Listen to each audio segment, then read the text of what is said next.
Pasado alas 8:30 na ngayon ng umaga, October 20, 2017. Nandito tayo ngayon sa Barangay Sobradillo, Cabala Union. At papunta tayo ng Barangay San Cornelio. Dito rin sa bayan na to, bali pangatlong barangay mula dito sa Barangay Sobradillo, dahil dadaan tayo ng Barangay San Gregorio hanggang makarating tayo ng Barangay San Cornelio. Dadalhin po natin yung pinansyal na tulong para sa tatlong pasyente na magkakapatid na ipinost natin o nakita ng isang kababayan natin na nakabase ngayon sa Canada. Nakita niya sa Facebook at gusto niya magpahatid ng tulong pinansyal. Kaya lang ayaw niya magpakilala. Kaya siguro ngayon pa lang gusto ko nang sabihin sa kanya na maraming salamat, makakarating itong tulong mo ngayong araw. At sigurado ko na malaking bagay ito para sa kanila, dahil kahit papano maiibsan ng paghihirap nila. Pupunta tayo doon sa bandang junction at doon tayo maghihintay na sasakyan. Tricycle lang gagamitin natin papunta roon dahil medyo pataas pababa ang daan papunta sa Barangay San Cornelio.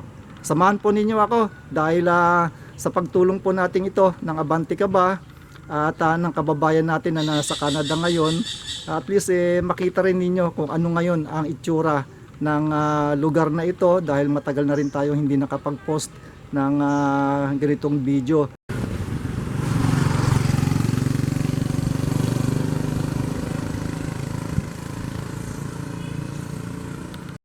Nandito tayo ngayon sa junction ng Sobradillo papunta sa Barangay San Cornelio. Medyo maghihintay tayo ng tricycle kasi medyo may katagalan magabang dito pag ganito na kukunti ang pasahero. So makikita natin dito yung mga nakatornong tricycle dito sa likod, naghihintay ng pasahero, pero papunta yan ng bayan. Ako papunta ng kabundukan ng Barangay San Cornelio. Mag-aabang tayo ng tricycle dito.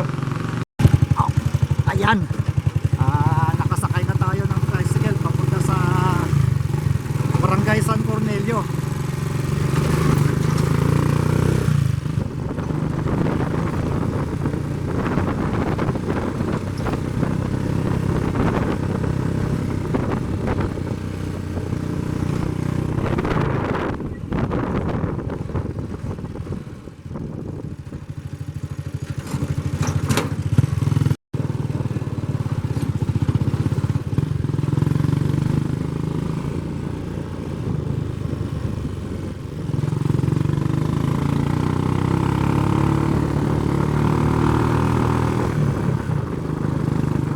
Bahagi ng daan dito sa medyo bunduking parte ng Barangay Sobradillo. Punta tayo ng Barangay San Cornelio.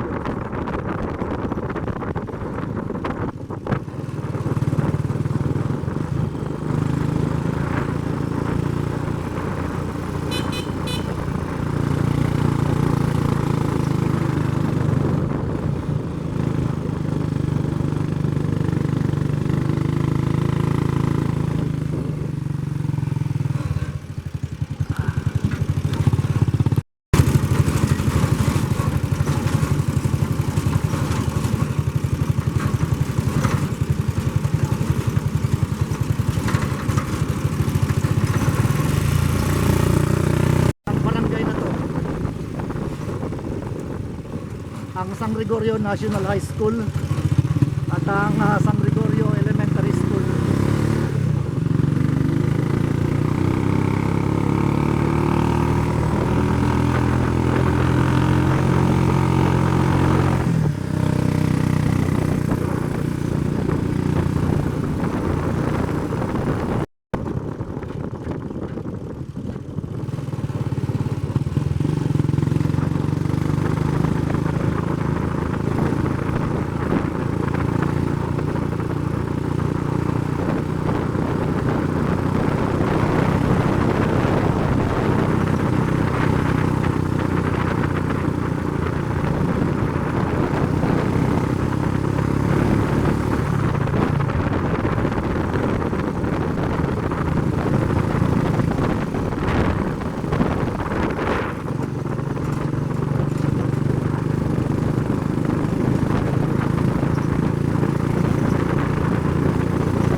San Cornelio na to. Ito ngayon ang itsura ng barangay na to.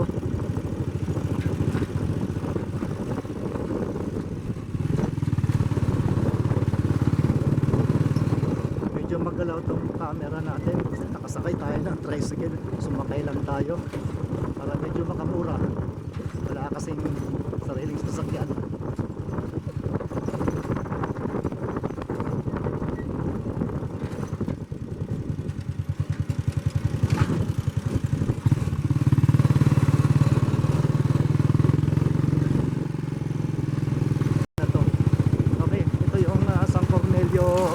Elementary school, medyo nasa taas ng bundok, aakyat ka pa.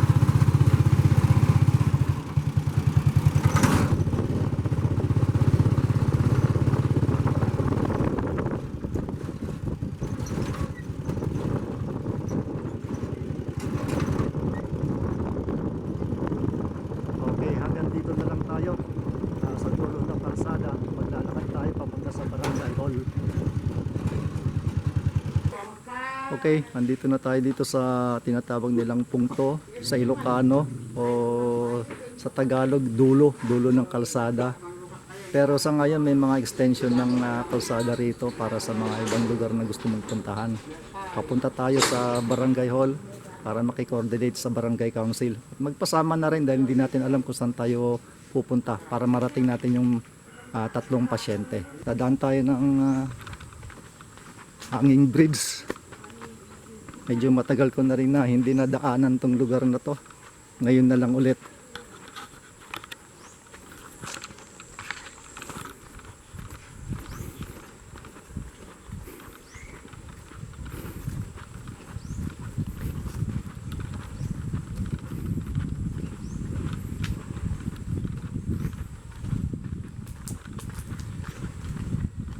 Ito yung isa sa mga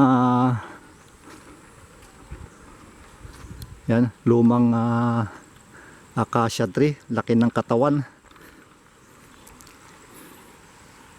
Ito, yung isa sa mga pinakamahabang hanging bridge dito sa Barangay San Cornelio. Papunta tayo ngayon sa Barangay Hall. Ito lang ang pwedeng daanan natin sa ngayon na hindi tayo mababasa. So makita naman ninyo, pwede namang dumaan dyan sa ilog. Kaya lang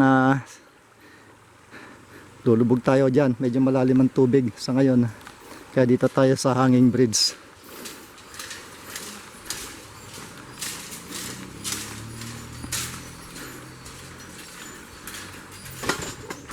Okay, nandito na tayo ngayon sa Barangay Hall ng Barangay San Cornelio. May mga nakabilad na palay dito, sinasamantala ang init ng panahon. Subukan natin pumasok sa Barangay Hall para makipag-usap sa officer of the day.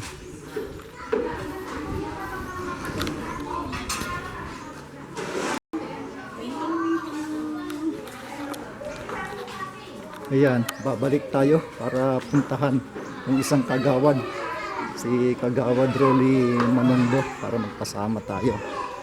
Iwanan muna natin tong Barangay Hall.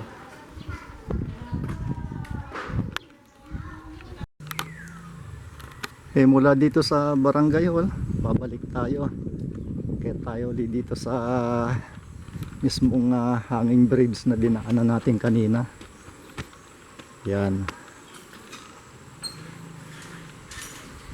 Ganda rito mag photoshoot. Kasi may tubig pa at saka mataas itong hanging bridge. Yan. Kapag hindi umuulan, walang tubig dito sa ilog, ginagamit nila itong baba ng hanging bridge na daanan ng mga sasakyan papunta sa bayan ng Bawang. Okay, nakakapagod rin kahit konti. Yan, may nakasalubong tayo, tatawid din ang hanging bridge.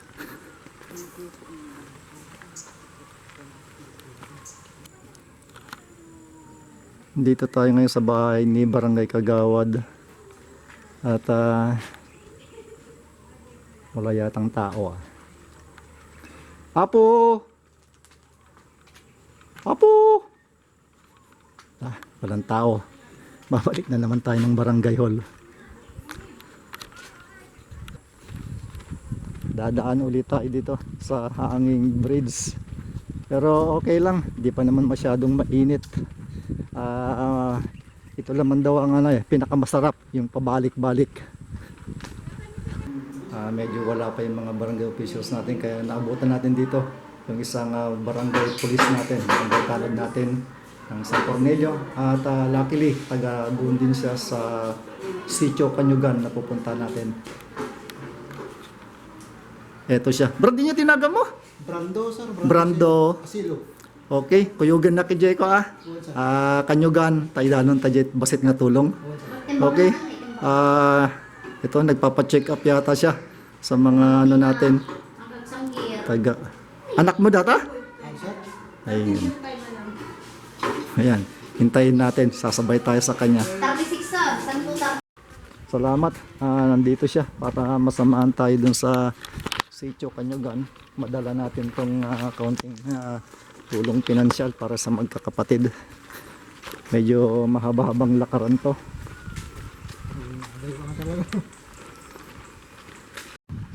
Ito ngayon ang kabukiran ng barangay San Cornelio. Kalimutan natin yung sombrero natin. Buti na lang hindi masyadong mainit. Dangamin DJ ko, basit nga tulong kwarta. Nakaani na sila dito. Wala nang mga palay na aanihin, nauna na sila. Sa kabila makikita natin ang ilog. Yan. Dati na akong nagagawi dito dahil may kaibigan tayo dito. Medyo kabisado kong lugar na to. Kaya lang yung lugar ng pasyente hindi natin alam. Dalpas-tigapas to yan. Adupay. Garon dito. Di kita kaibigan tayo mga da-job road. Sugamot kayo ko. Basit mabalin na may tulong ka. Patulod damat. Basit nga ka. Ang mga isong adakkel. Yung dakkel ti ko. Papanan na siguro man nga ka. Okay kasap na ka makatulong.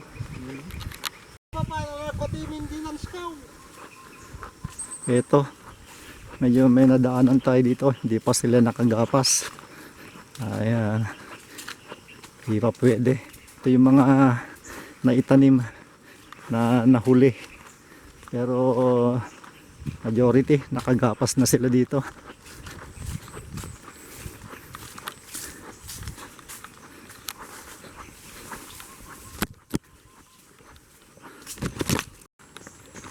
Ito. Dadaan na tayo dito sa tabing ilog. Medyo nakita mo tabing ilog, tapos tabing bundok. Medyo napalaban tayo. Ayos lang, trabaho lang to. Yan. Buti na lang may kasama tayo.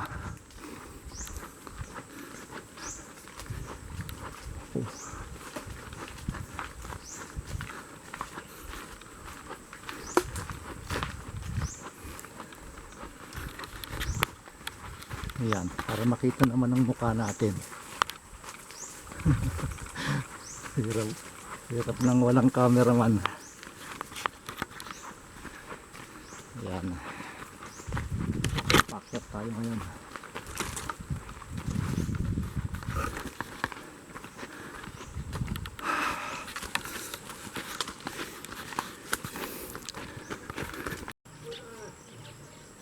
Ayan, makikita natin medyo may mga palay pa rito na hindi pa sila o hindi pa nila naani.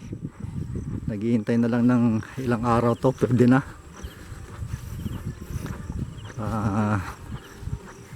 mula dito sa kasama natin, medyo malayo pa raw. Pero buti na lang nakikisama ang panahon, hindi maaraw masyado. Naiwanan ko yung sombrero ko.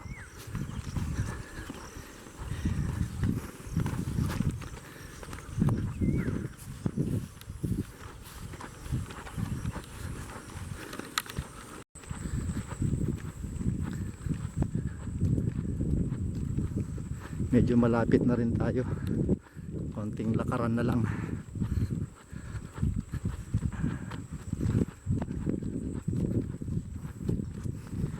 Buti na lang may kasama tayo. Ayan.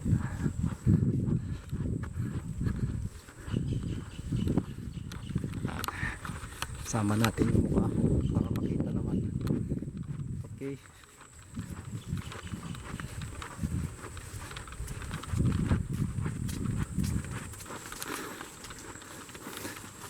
Medyo patirik na ang araw, pero malapit na rin kami. Oh, eto na yata yung bahay. So dati yung bro dyan baleda. Yan. Nembang nga bigat apo. Teka. Andito na tayo sa mismong bahay ng tatlong magkakapatid na tutulungan natin. Inabutan natin dito yung mismong nanay siguro ito. Okay. Ito yung bahay nila.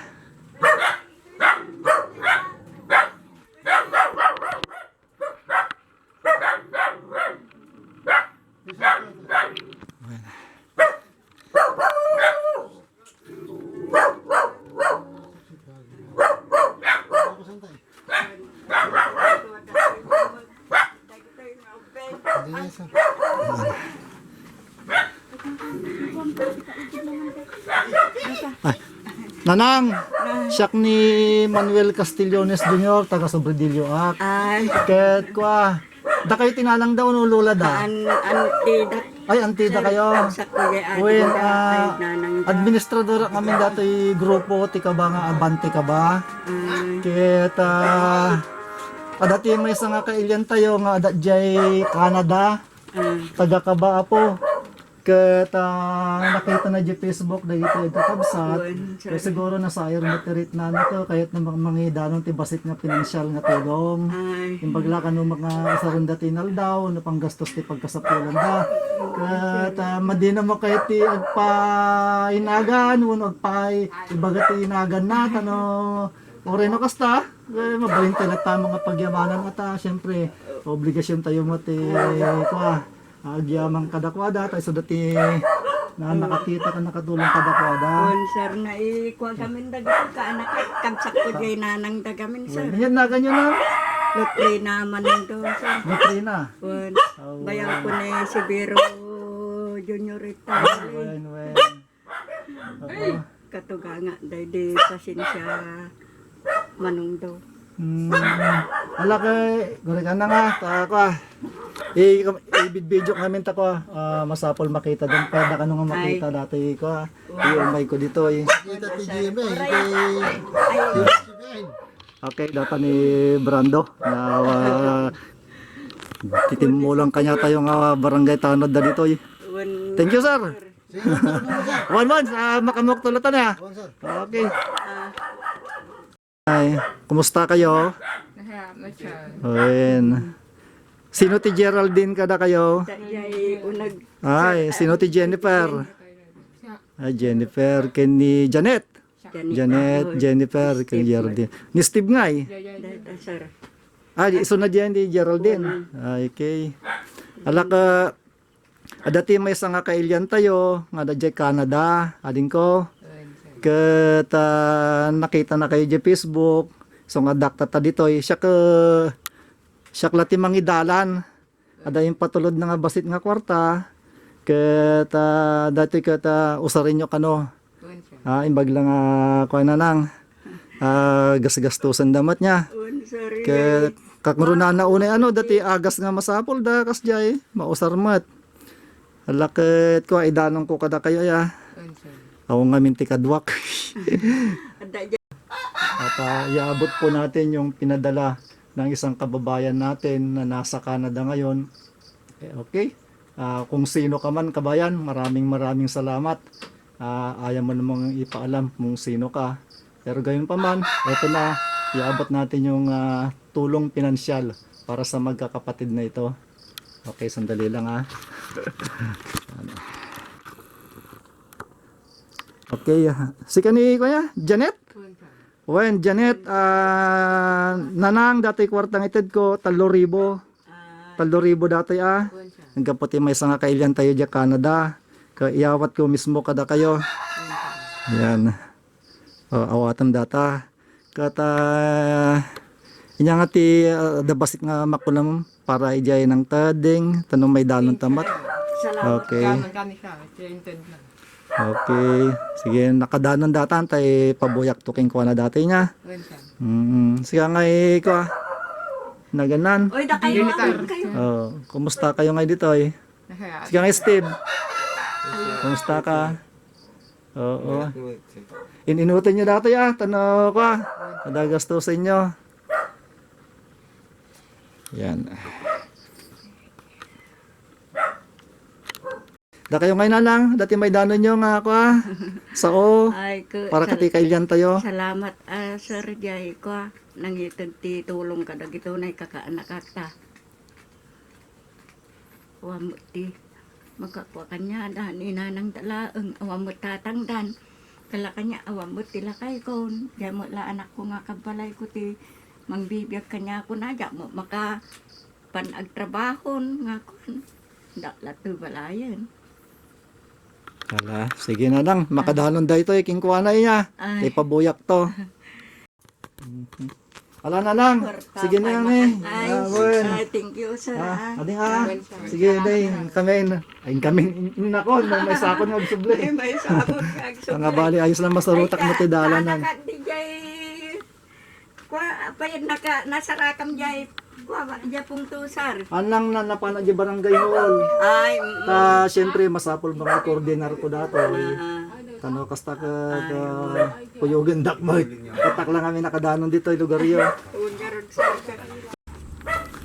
Ayan. Ito yung bahay ng mga magkakapatid. Yan. Yan yung auntie nila.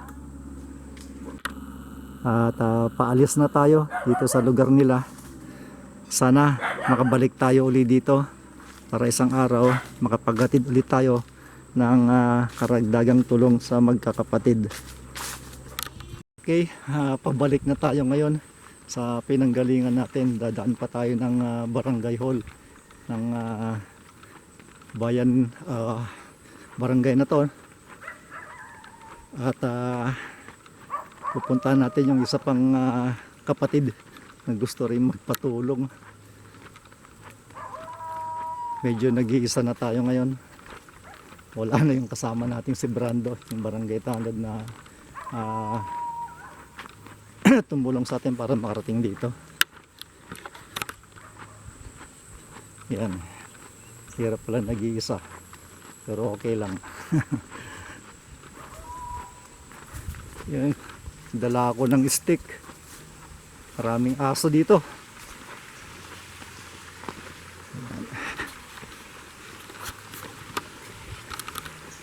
Riring natin yung agos. Yan. Agos ng kanal. Pag sinabi natin kanal dito, malinis. Hindi gayang kanal sa Maynila.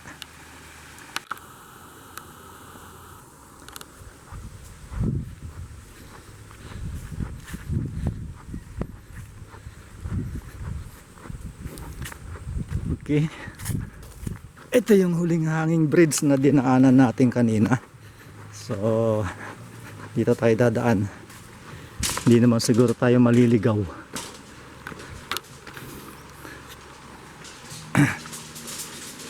Hindi mahirap lang kumapit, mababa itong hawakan para sa mga taong medyo matangkad. Medyo mataas ito. Oh. Nakayuko ako. Ang baba nitong hawakan niya. Pambata. Aray. Okay. Saan ba ako dumaan kanina? Ah, dito. Taas.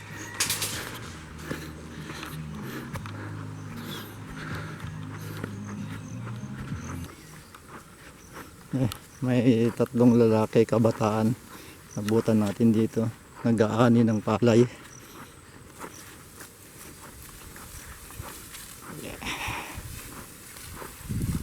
Kado pa maging hangan nakagapas tayo niya. Wala na. Yung banda na jawanin eh. Okay. Magmula sa pinanggalingan natin, dito na naman tayo sa medyo mataas na bahagi ng lugar na to. Medyo bundok dito, tapos dito sa baba ilog. Yun ang ilog.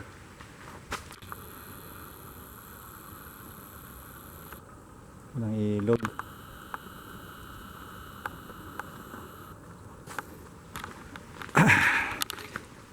Nag-iisa na tayo ngayon. Wala na tayong kakwentuhan. Pero kabisado naman natin itong lugar. Kahit pa paano.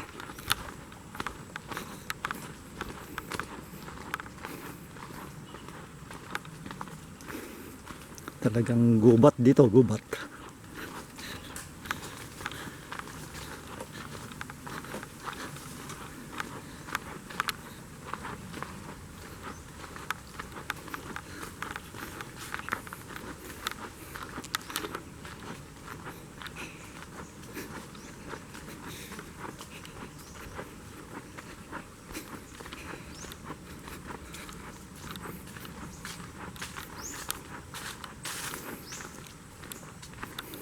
Ito na. Oops! Ako. So, nakasipa tayo ng ano, malaking bato. Hindi ko napansin yun. Muntik na tayo natumba.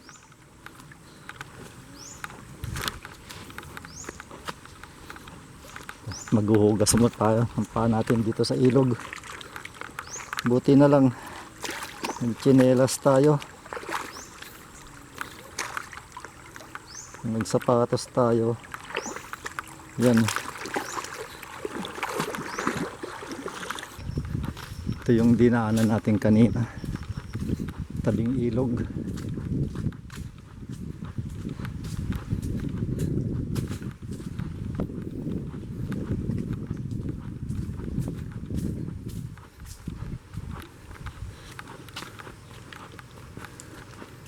Ito, mga puno ng mahogany. Halos na nandito na tayo sa area ng Barangay Hall at naiparating na natin yung financial na tulong mula sa kababayan natin sa Canada. So abante ka ba? Mission accomplished. Maraming salamat po sa tumulong.